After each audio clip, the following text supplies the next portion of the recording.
Welcome to Not Milk Never Milk. Subscribe if you're lactose intolerant. In this video, I will show you how to make delicious French toast. First, let's gather our simple ingredients. You'll need 4 slices of thick bread, such as brioche or challah, for the best texture. We'll also use 2 large eggs, 1/2 cup of milk, 1 tablespoon of sugar, 1/2 teaspoon of cinnamon, and 1/4 teaspoon of vanilla extract. These basic items are all you need to get started on this delightful breakfast. Now, let's create the flavorful custard for our French toast.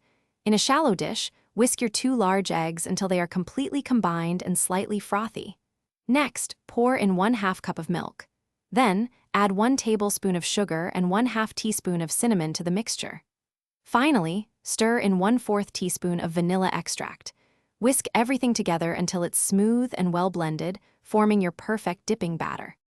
With your custard ready, it's time to cook. Heat a griddle or large skillet over medium heat, adding a small amount of butter if desired. Carefully dip each slice of bread into the custard, letting it soak for about 15 to 20 seconds on each side. This ensures the bread absorbs enough flavor without becoming soggy. Place the soaked bread onto the hot griddle and cook for 2 to 3 minutes per side until it's beautifully golden brown and cooked through. Your delicious French toast is now ready to enjoy. For the best experience, serve it immediately while it's warm.